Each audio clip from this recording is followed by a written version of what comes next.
లక్ష్మీదేవి అంటే సంపద, ఐశ్వర్యం, శుభం, సౌభాగ్యం, ధర్మం, ధైర్యం, జ్ఞానం, సంపూర్ణ శక్తి. మనందరికీ తెలిసినంత వరకు లక్ష్మీదేవికి అష్టావతారాలు ఉన్నాయని మాత్రమే తెలుసు. కానీ లక్ష్మీదేవికి చాలా అవతారాలు ఉన్నాయి. ఈరోజు వీడియోలో లక్ష్మీదేవి గురించి పూర్తిగా వివరిస్తాను. అవతారాలు, కథలు, ఏ దేవతను పూజిస్తే ఏం పొందవచ్చో చెప్తాను.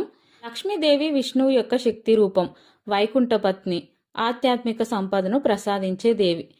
ముందుగా మనం లక్ష్మీదేవి ఆవిర్భావం గురించి తెలుసుకుందాం. సృష్టి ఆరంభం తర్వాత దేవతలు శక్తులు కోల్పోతున్నారు. అసురులు చాలా శక్తివంతులు అవుతున్నారు. అందుకని దేవతలకు అమృతం కావాలని అనిపించింది. క్షీరసాగర మదనం అనేది హిందూ పురాణాల్లో అత్యంత ప్రఖ్యాతమైన కథల్లో ఒకటి. దీన్ని సముద్ర మదనం అని కూడా అంటారు. క్షీరసాగర మదనం అనేది దేవతలు మరియు అసురులు శక్తులను సముద్రంలో కలిపి అమృతం పొందడానికి చేసిన ప్రయత్నం. ఇదంతా పాల సముద్రంలో జరిగింది. క్షీరం అంటే పాలు, సాగరం అంటే సముద్రం. సముద్రాన్ని కలపడానికి పామును, రత్నం వంటి కొన్ని వస్తువులు వేసి మదనం చేశారు. దేవతలు పాము యొక్క ఒక తల, అసురులు పాము యొక్క తోకను పట్టుకొని మదనం చేశారు. సముద్ర మదనంలో ఎన్నో అద్భుతమైన వస్తువులు వెలువడ్డాయి. అందులో దివ్యరత్నాలు వెలువడ్డాయి. చంద్రమ, కామధేనువు, ఉచ్చైశ్రవాస్, గుర్రం, పారిజాత చెట్టు, వరుణదేవుని శంఖం. వీటితో పాటు ఒక పద్మ పుష్పంపై కూర్చొని ఒక అపూర్వ సౌందర్యం ఉన్న దేవి ప్రత్యక్షమైంది. విష్ణు ఆమెను వైకుంఠ పత్నిగా స్వీకరించాడు. ఆమెనే లక్ష్మీదేవి. లక్ష్మీదేవి అవతారాలు. లక్ష్మీదేవికి అష్టావతారాలు ఉన్నాయి. వాటినే అష్టలక్ష్మి అవతారాలు అంటారు. కానీ ఈ అష్టలక్ష్మి అవతారాలే కాకుండా లక్ష్మీదేవికి ఇంకా అవతారాలు ఉన్నాయి. అవి అర్చి, పద్మావతి, వేదావతి, రుక్మిణి అవతారాలు. ఇవి భూమి మీద రక్షణ కోసం. దాంతో పాటుగా అష్టలక్ష్మి అవతారాలు: ఆదిలక్ష్మి, విద్యాలక్ష్మి, ధనలక్ష్మి, ధాన్యలక్ష్మి, గజలక్ష్మి, సంతానలక్ష్మి, విజయలక్ష్మి, ధైర్యలక్ష్మి. వీటితో పాటు శ్రీదేవి, భూదేవి, నీలాదేవి. ముందుగా అష్టలక్ష్ముల గురించి. మొదటి అవతారం ఆదిలక్ష్మి. ఆది అంటే మొదటి లేదా ఆదిమ అని అర్థం. అష్టలక్ష్మి యొక్క తొలి రూపం. ఆదిలక్ష్మి సృష్టి, సమృద్ధి మరియు వైవిక జ్ఞానం యొక్క శాశ్వతమైన మూలాన్ని సూచిస్తుంది. ఆమె సృష్టి గర్భంగా గౌరవించబడుతుంది. సృష్టి ప్రారంభానికి ముందు అంధకారం మాత్రమే ఉంది. మహావిష్ణువు యోగ నిద్రలో ఉన్నప్పుడు తన హృదయం నుండి ఒక మెరుపు ప్రకాశించి ఒక శక్తి ఆవిర్భవించింది. ఆ శక్తినే ఆదిలక్ష్మి. బ్రహ్మదేవుడు సృష్టి చేయడానికి శక్తి కావాలని ప్రార్థించాడు. అప్పుడు శక్తి రూపంలో ఆదిలక్ష్మి ప్రత్యక్షమై సృష్టి ప్రారంభానికి సహకారం చేసింది. ఆమె ఆజ్ఞతో విశ్వం క్రమంగా రూపం దాల్చింది. అందువల్లే లక్ష్మీదేవిని ఆదిశక్తి అని కూడా అంటారు. ఆదిలక్ష్మి రూపం. ప్రశాంతమైన ముఖం, కమలం మీద కూర్చొని ఉంటుంది. కమలం జెండా మరియు రక్షణ మరియు ఆశీర్వాద ముద్రతో ఉంటుంది. కాల అతీత జ్ఞానం మరియు ప్రశాంతతను సూచిస్తుంది. ఆధ్యాత్మిక దిశానిర్దేశం కావాలనుకునేవారు, సంతానం లేనివారు, జీవితం మీద స్పష్టత కోరుకునేవారు, వివాహం కానివారు ఆదిలక్ష్మిని పూజించాలి. రెండవ అవతారం ధనలక్ష్మి. ధన అంటే సంపద లేదా డబ్బు. ధనలక్ష్మి భౌతిక శ్రేయస్సు దేవత. అష్టలక్ష్ములలో అత్యంత ఎక్కువగా పూజించబడే రూపం. హిందూ పురాణాల్లో ధనలక్ష్మిని సంపద మరియు శ్రేయస్సు యొక్క దేవతగా పూజిస్తారు. డబ్బు పట్ల విష్ణువు దృక్పథం పట్ల ఆమె కోపం వచ్చినప్పుడు ఆమె కథ ప్రారంభమవుతుంది. కలత చెందిన ఆమె వైకుంఠం వదిలి భూమికి దిగి వచ్చింది. ఆమె లేకపోవడంతో విష్ణువు కూడా ఆమెను అనుసరించి భూమికి వెళ్లి అడవిలో పేదవాడిగా జీవించాడు. చివరికి ఇద్దరూ మళ్లీ కలుసుకున్నారు. కానీ విష్ణువు ఇంకా పేదరికంలోనే ఉన్నాడు. అందుకే విష్ణువు లక్ష్మి మధ్య బంధం సరిగ్గా లేదు. విష్ణువు ధనవంతుడైన కుబేర్ నుండి సంపదను అప్పుగా తీసుకున్నాడు. కానీ అప్పు తీర్చలేకపోయాడు. విష్ణువు నిజంగా ప్రపంచంలో డబ్బు మరియు సంపద విలువ అర్థం చేసుకోవడానికి చాలా సంవత్సరాలు గడిచాయి. దీనిని గుర్తించిన ధనలక్ష్మి అతన్ని క్షమించి మళ్లీ అతనికి సంపదను అనుగ్రహించింది. ఆ క్షణం నుండి సంపద, శ్రేయస్సు, తెలివి యొక్క స్వరూపంగా మారింది. ఇంకో కథ కూడా ఉంది. ఒకసారి దేవతలు మహర్షి దుర్వాసుని అవమానించారు. అతడు కోపంతో మీ వద్ద సంపద ఉండదు అని చెప్పించాడు. దాంతో లక్ష్మీదేవి స్వర్గాన్ని వదిలి వెళ్ళింది. మళ్లీ దేవతలు అందరూ సముద్ర మదనం చేయగా ఆమె మళ్లీ ప్రత్యక్షమై ధనలక్ష్మిగా అవతరించింది. కష్టపడి సంపాదించి ధర్మంగా సంపాదించి ఉపయోగించినప్పుడు ఆ సంపద నిలుస్తుందని చెప్తుంది. ధనలక్ష్మి రూపం. ప్రకాశవంతమైన ఆభరణాలు మరియు బంగారు వస్త్రాలతో అలంకరించబడి ఉంటుంది. బంగారు నాణాలు, కమలం, శంఖం మరియు చక్రం కలిగి ఉంటుంది. వాహనంగా ఏనుగు లేదా గుడ్లగూబ ఉంటుంది. ఆర్థిక స్థిరత్వం కోరుకునేవారు, వృత్తి వ్యాపారంలో విజయం కోరుకునేవారు, అప్పులు మరియు పేదరికం అధిగమించాలనుకునేవారు ధనలక్ష్మిని పూజించాలి. మూడవ అవతారం ధాన్యలక్ష్మి. ధాన్యం అంటే పంటలు, ఆహారం. ధాన్యలక్ష్మి పోషకాహారం, ఆరోగ్యం మరియు వ్యవసాయ సంపదను అందిస్తుంది. జీవితాన్ని నిలబెట్టే ముఖ్యమైన లక్ష్మి అవతారాల్లో ఆమె ఒకరు. ఒకసారి భూమి కరువుతో బాధపడుతుంది. మానవాళికి ధాన్యం అవసరమైంది. అప్పుడు విష్ణు ప్రజల ఆకలి తీర్చడానికి లక్ష్మీదేవిని అవతరించాలని కోరాడు. దానికి లక్ష్మి ధనలక్ష్మిగా అవతరించి భూమి మీదకు వచ్చింది. ఆమె అడుగుపెట్టిన ప్రతి ప్రదేశం సస్యశ్యామలమై పంటలు బాగా పండాయి. ఆమె తన భక్తులకు ఆహారం, ఆరోగ్యం, ఆశ్రయం ఎప్పుడూ ఉండేలా చూసుకుంటుంది. ధనలక్ష్మి రూపం సంతానోత్పత్తి మరియు శ్రేయస్సును సూచిస్తూ ఆకుపచ్చ రంగు దుస్తులు ధరించి ఉంటుంది. చేతిలో చెరుకు, అరటి పండ్లు, వరిగొలుసు మరియు కమలం పట్టుకొని ఉంటుంది. చుట్టూ ధాన్యాలు, పండ్లు మరియు కూరగాయలు ఉంటాయి. రైతులు, గృహిణులు, ఆహార ఉత్పత్తిదారులు మరియు ఆరోగ్యం, సమృద్ధిని కోరుకునేవారు, జీవనోపాధి మరియు సహజ సంపదను కోరుకునేవారు ధాన్యలక్ష్మిని పూజించాలి. నాలుగవ అవతారం గజలక్ష్మి.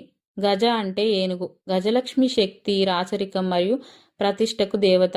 సముద్ర మథనం సమయంలో ఆమె కమలం మీద కూర్చొని సముద్రం నుండి ఉద్భవించింది. ఆమెపై ఏనుగులు నీటితో అభిషేకం చేశాయి. తర్వాత లక్ష్మిని విష్ణువు వైకుంఠ పత్నిగా స్వీకరించాడు. దేవతల రాజైన ఇంద్రుడు కోల్పోయిన వైభవాన్ని గజలక్ష్మి తిరిగి ప్రసాదిస్తుంది. ఇది దైవిక సమృద్ధి, సంపద మరియు గొప్పతనాన్ని సూచిస్తుంది. ఆమె భక్తులకు అధికారం, గౌరవం, కీర్తి మరియు సామాజిక హోదాను ప్రసాదిస్తుంది. గజలక్ష్మి రూపం ఆమెపై నీళ్లు పోస్తున్న 2 తెల్ల ఏనుగులు ఎరుపు లేదా బంగారు రంగు దుస్తులు ధరించి ఉంటుంది. చేతిలో కమలం, బంగారు కుండ పట్టుకొని ఆశీర్వాద ముద్రలో ఉంటుంది. నాయకులు, నిపుణులు మరియు పేరు, కీర్తిని, గౌరవాన్ని కోల్పోయిన వైభవాన్ని పునరుద్ధరించుకోవాలి అనుకునేవారు గజలక్ష్మిని పూజించాలి. ఐదవ అవతారం సంతానలక్ష్మి. సంతానం అంటే పిల్లలు. సంతానలక్ష్మి సంతానోత్పత్తి, పిల్లలు మరియు కుటుంబ వారసత్వానికి దేవత. హిమాలయాల్లో భార్గవుడు అనే మహర్షి ఉండేవాడు. అతని భార్య పరమ భక్తురాలు. కానీ వీరికి సంతానం లేదు. వారు చాలా సంవత్సరాలు తపస్సు చేసి లక్ష్మీదేవిని ప్రార్థించారు. వీరి భక్తికి సంతోషించిన లక్ష్మీదేవి సంతానలక్ష్మిగా ప్రత్యక్షమై మీ భక్తి ఫలంగా మీకు మహాజ్ఞాని అయిన కుమారుడు పుడతాడు అని వరమిచ్చింది. ఆ పిల్లాడు తర్వాత వేదాలను వ్యాప్తి చేసిన ఋషిగా నిలిచాడు. అలాగే దైవిక ఆశీస్సులు ఉన్నప్పటికీ అనేక రాజదంపతులు పిల్లలను కనలేకపోయారు. సంతానలక్ష్మి ప్రత్యక్షమై వారికి సంతానం అనుగ్రహించింది. ఆమె వారికి ఆరోగ్యకరమైన పిల్లల్ని ఇవ్వడమే కాకుండా జ్ఞానం, బలం మరియు భక్తితో వారిని పెంచడానికి అనుకూలమైన వాతావరణాన్ని కూడా ప్రసాదించింది. సంతానలక్ష్మి రూపం చేతిలో ఒక బిడ్డ, డాలు మరియు 2 కమలాలను పట్టుకొని ఉంటుంది. గర్భం దాల్చడానికి ప్రయత్నిస్తున్న జంటలు, తమ పిల్లల శ్రేయస్సు కోరుకునే తల్లిదండ్రులు, సురక్షితమైన ప్రసవం కోరుకునేవారు సంతానలక్ష్మిని పూజించాలి. ఆరవ అవతారం వీరలక్ష్మి లేదా ధైర్యలక్ష్మి. వీర అంటే శౌర్యం, ధైర్య అంటే ధైర్యం. ఈ రూపం ధైర్యం, బలం మరియు అంతర్గత ధైర్యాన్ని సూచిస్తుంది. దేవతలు మరియు ఋషులు రాక్షస శక్తుల నుండి ముప్పు ఎదుర్కొంటున్నారు. ఇరువురి మధ్య యుద్ధం జరుగుతుంది. దేవతలు ఓడిపోతున్నారు. అప్పుడు వీరలక్ష్మి చేతిలో ఆయుధాలతో సింహంపై స్వారీ చేస్తూ ఉద్భవించింది. ఆమె దేవతలకు ధైర్యాన్ని ఇచ్చింది మరియు యుద్ధంలో విజయాన్ని ప్రేరేపించింది. వ్యక్తిగత సంక్షోభ సమయంలో లేదా అన్యాయంతో పోరాడుతున్నప్పుడు కూడా ఆమెను ఆవాహన చేస్తారు. ఆమె తన భక్తులకు ధైర్యం, ఆత్మవిశ్వాసం మరియు కష్టాలను ఎదుర్కొనే శక్తిని ఇస్తుంది. ధైర్యలక్ష్మి రూపం చక్రం, శంఖం, కత్తి, డాలు మరియు కమలం ధరించి ఉంటుంది. ఎరుపు లేదా బంగారు కవచం ధరించి సింహం మీద కూర్చొని లేదా నిల్చొని శక్తిలా కనిపిస్తుంది. సవాళ్లను ఎదుర్కొంటున్నవారు, చట్టపరమైన సమస్యలను ఎదుర్కొంటున్న వాళ్ళు, భావోద్వేగ భావం అంటే మనసులో బాధతో కృంగిపోతున్నవారు వీరలక్ష్మిని పూజించాలి. 7వ అవతారం విజయలక్ష్మి. విజయలక్ష్మి అంటే అడ్డంకులను అధిగమించడానికి శక్తినిచ్చే దేవత. అపారమైన యుద్ధ సమయాల్లో దేవతలు ఆశ కోల్పోయినప్పుడు విజయలక్ష్మి ఒక ప్రశాంతమైన శక్తిగా అవతరించింది. ఆమె ఆశీర్వాదంతో ఎలాంటి ఆటుపోట్లనైనా వారికి అనుకూలంగా మార్చింది. విశ్వాసం మరియు పట్టుదల ద్వారా విజయాన్ని ఇచ్చింది. ఆమె అన్ని వ్యాపారాల్లో, ఆధ్యాత్మిక కార్యకలాపాలలో మరియు జీవిత లక్ష్యాల్లో విజయాన్ని ప్రసాదిస్తుంది. పరీక్షలు, ఉద్యోగాలు, చట్టపరమైన విషయాలు లేదా అంతర్గత పోరాటాలు ఏదైనా సరే సానుకూల ఫలితాన్ని ఇస్తుంది. విజయలక్ష్మి రూపం కమలం, చక్రం, డాలు, కత్తి పట్టుకొని దైవిక ప్రకాశంతో విజయ శక్తిగా 8 చేతులతో దర్శనమిస్తుంది. విద్యార్థులు, నిపుణులు లేదా విజయం కోసం ప్రయత్నిస్తున్న ఎవరైనా నవరాత్రి సమయంలో మహాలక్ష్మిగా విజయలక్ష్మిని పూజించాలి. ఎనిమిదవ అవతారం విద్యాలక్ష్మి. విద్య అంటే జ్ఞానం. విద్యాలక్ష్మి జ్ఞానం, తెలివితేటలు మరియు అభ్యాసానికి దేవత. ఒకప్పుడు మనుషుల్లో ధనం మీద ఆశ పెరిగి ధన సంపాదనలో మునిగిపోయారు. వారిలో విద్య, ధర్మం, జ్ఞానం లోపించింది. అజ్ఞానం పెరిగింది. అప్పుడు లక్ష్మీదేవి విద్యాలక్ష్మిగా అవతరించి సరస్వతీదేవితో కలిసి జ్ఞానాన్ని ప్రసాదించింది. మళ్ళీ జ్ఞానం పెరిగింది. వేదాలు విస్తరించాయి. కళలు పెరిగాయి. ఆమె తన భక్తులకు విద్య, విజయం, ఆలోచనల స్పష్టత మరియు నిర్ణయం తీసుకునే శక్తిని ప్రసాదిస్తుంది. ఆమె మేధో మరియు ఆధ్యాత్మిక జ్ఞానానికి మద్దతు ఇస్తుంది. విద్యాలక్ష్మి రూపం తెల్లని దుస్తులు ధరించి పుస్తకం, కమలం మరియు రచనా ఉపకరణాలను పట్టుకొని ఉంటుంది. ప్రశాంతమైన రూపంతో కమలం మీద కూర్చొని దర్శనమిస్తుంది.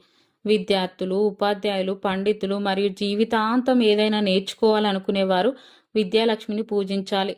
చదువులో విజయం కోసం దైవిక లక్ష్మి ఈ విద్యాలక్ష్మి. విద్యాలక్ష్మితో అష్టలక్ష్మి అవతారాలు ముగిశాయి. ఇప్పుడు మిగతా అవతారాలు. పద్మావతి అవతారం. ఒకసారి దేవతల మధ్య వివాదం వచ్చింది. సృష్టిలో ఎవరు ప్రధానుడు, బ్రహ్మణ, విష్ణువా, రుద్రుడా అని. ఇది నిర్ణయించడానికి భృగు మహర్షిని పంపి పరీక్ష చేయమని దేవతలు కోరుతారు. భృగు మహర్షి మొదట బ్రహ్మలోకానికి వెళ్ళాడు. బ్రహ్మదేవుడు తన భార్య సరస్వతితో గానసభలో ఉండి భృగుని గమనించలేదు. భృగు కోపంతో పూజలు నీకు ఎవ్వరూ చేయరని శపించాడు. తర్వాత ఆయన కైలాసానికి వెళ్ళాడు. శివుడు పార్వతితో క్రీడలో ఉన్నాడు. భృగు కోపంతో లింగ పూజలు మాత్రమే జరుగుతాయి అని శపించాడు.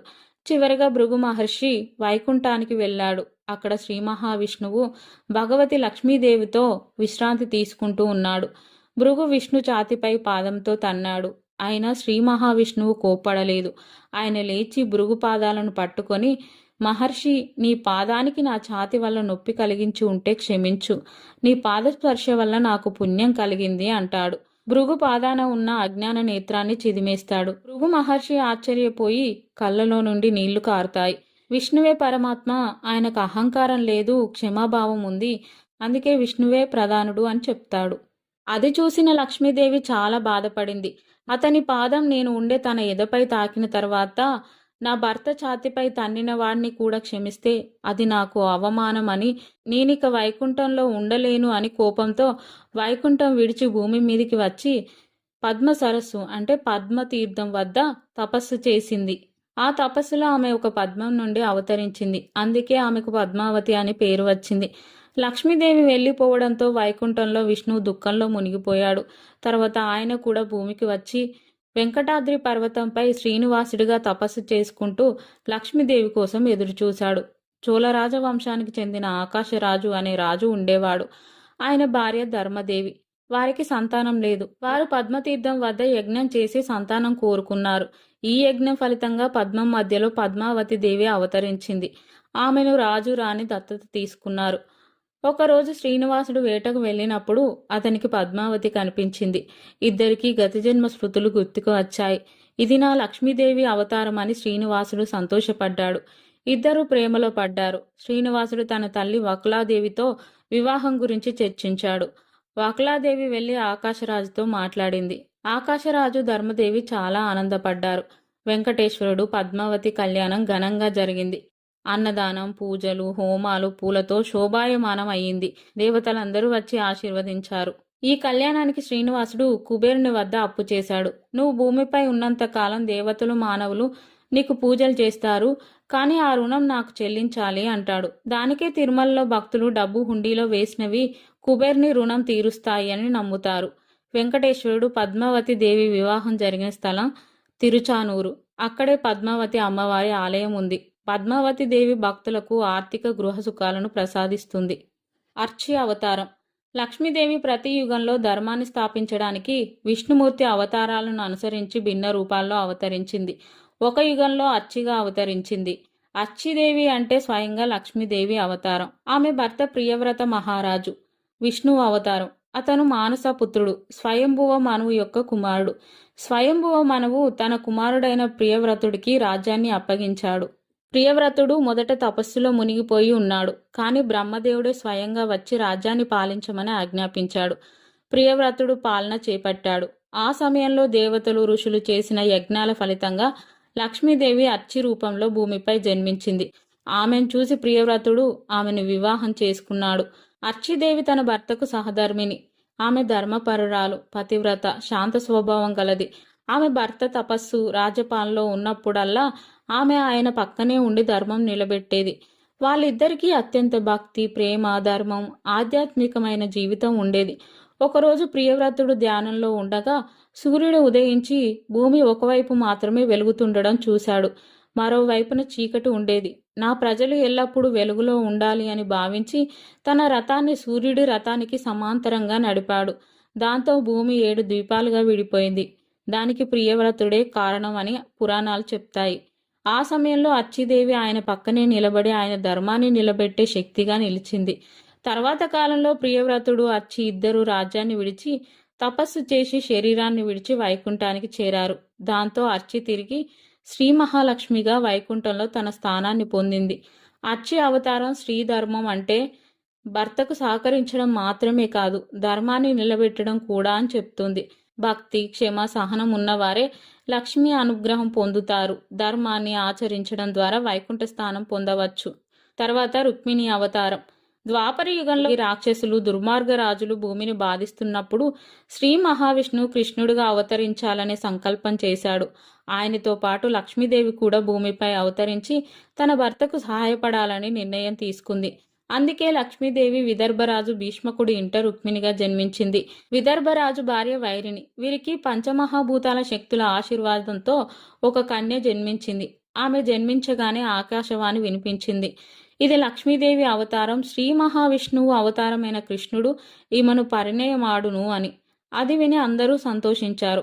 ఆమె సౌందర్యం వర్ణనాతీతం, సూర్యచంద్రుల కన్నా ప్రకాశవంతం. చిన్నప్పటి నుంచే ఆమె కృష్ణుని గాథలు వింటూ ఆయన పట్ల భక్తి మరియు ప్రేమతో నిండిపోయింది. మనసులో ఆయనకే జీవితం అంకితం చేసుకుంది. కానీ ఆమె అన్న రుక్మి కృష్ణుని శత్రువు. అతను తన అహంకారంతో రుక్మిణిని శిశుపాలునికి ఇచ్చి వివాహం చేయాలని నిర్ణయించుకున్నాడు. దీంతో రుక్మిణి భయంతో ఒక రహస్య లేఖను కృష్ణునికి పంపింది.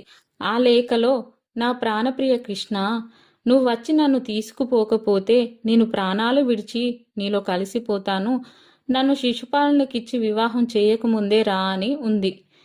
కృష్ణుడు ఆ లేఖ చదివిన వెంటనే ద్వారకా నుండి రథం ఎక్కి కుండినాపురంకు చేరాడు. స్వయంవరానికి అందరూ వచ్చినప్పుడు రుక్మిణి దేవాలయంలో దుర్గాదేవిని ప్రార్థిస్తూ కృష్ణుని కోసం చూసింది. అప్పుడు కృష్ణుడు ఆ దేవాలయానికి వచ్చి రుక్మిణిని తన చేతులతో ఎత్తుకొని రథంలో ఎక్కించాడు. ఇది చూసి రుక్మి, శిశుపాలుడు, ఇతర రాజులు కోపంతో యుద్ధం చేశారు. కాని కృష్ణుడు వారిని ఓడించి రుక్మిణిని ద్వారకకు తీసుకెళ్లి పెద్ద వేడుకల మధ్య పరమదివ్య వివాహం చేసుకున్నాడు. ఆమె ద్వారక రాణుల్లో ప్రధానమైనది. కృష్ణునికి ఎల్లప్పుడూ సేవ చేసేది. ప్రేమతో, వినయంతో ఆయన పక్కనే ఉండేది. ఆమె భక్తి అంతటి పవిత్రం.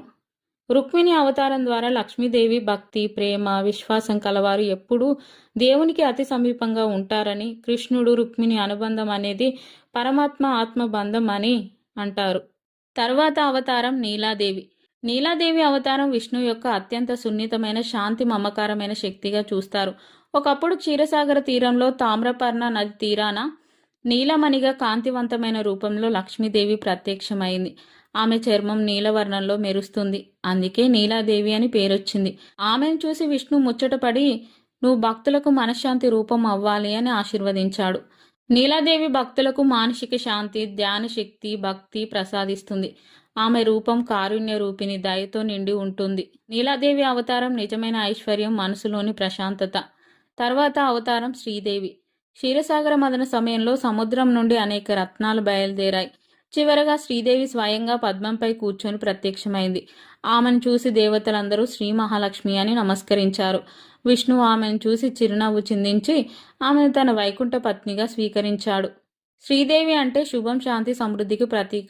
ఆమెను ఆరాధిస్తే మన హృదయంలో శాంతి, ఆనందం, సౌభాగ్యం వస్తాయి. తర్వాత అవతారం భూదేవి. ఒకసారి రాక్షసులు భూమిపై పాపకార్యాలు చేయడం మొదలుపెట్టారు. పర్వతాలను కూల్చి, నదులను దూషించి ధర్మాన్ని నాశనం చేస్తున్నారు. భూమాత బాధతో బ్రహ్మదేవుని వద్దకు వెళ్ళి చెప్తుంది. బ్రహ్మదేవుడు విష్ణు వద్దకు తీసుకెళ్తాడు. విష్ణు భూదేవితో, నీ బాధ నాది, నీకు నేను సహాయం చేసేందుకు భూలోకంలో అవతరిస్తాను అన్నాడు. అలా భూమాతలోని లక్ష్మి అవతరించి భూదేవి రూపంలో ప్రత్యక్షమైంది. హిరణ్యాక్షుడు భూమాతను సముద్రం లోతుల్లో దాచిపెట్టాడు. అప్పుడు విష్ణువు వరాహ రూపంలో అవతరించి సముద్రంలోకి దూకి భూమాతను తన దంతాలపై ఎత్తుకొని పైకి తీసుకొచ్చాడు. అప్పటి నుండి ఆమెను భూదేవిగా పూజించసాగారు. భూదేవి మనకందరికీ క్షమారూపిణి, అన్నదాత, ధారణ శక్తిగా ప్రసిద్ధి చెందింది. భూదేవి అంటేనే ఓర్పు. ఎంత బరువునైనా, ఎంత బాధనైనా, ఎన్ని పాపాలనైనా ఓర్పుతో భరించి క్షమించే గుణం కలిగి ఉంటుంది. తర్వాతి అవతారం వేదావతి. సీతాదేవి యొక్క పూర్వజన్మ అవతారాన్ని వేదావతిగా చెప్తారు. ఈమె తండ్రి కుశధ్వజుడు, తల్లి మాలావతి. సీత జన్మించినప్పుడు వేదఘోష వినిపించడం వల్ల వేదావతి అని పేరు పెట్టారు. తండ్రి వేదావతిని విష్ణుమూర్తికిచ్చి వివాహం చేయాలని భావిస్తాడు. వేదావతి కూడా నిత్యం విష్ణుమూర్తిని ధ్యానిస్తూ ఉండేది. అయితే ఒక రాక్షసుడు ఈమెను కోహిస్తాడు. వేదావతిని ఇవ్వడానికి కుశధ్వజుడు ఒప్పుకోడు. అప్పుడు ఆ రాక్షసుడు కుశధ్వజుడిని చంపేస్తాడు. మాలావతి కూడా కొన్ని రోజులకు దుఃఖంతో మరణిస్తుంది. తల్లిదండ్రులను కోల్పోయిన వేదావతి అడవికి వెళ్ళి విష్ణుమూర్తి కోసం కఠోర తపస్సు చేస్తుంది. లంకాధీశుడైన రావణుడు అడవిలో ఉన్న వేదావతిని చూసి మోహించి పెళ్లాడమని కోరతాడు. వేదావతి తాను విష్ణుమూర్తిని తప్ప ఎవ్వరిని వివాహం చేసుకోనని చెప్తుంది. అయితే కామంతో రావణాసురుడు వేదావతిపై చేయి వేస్తాడు.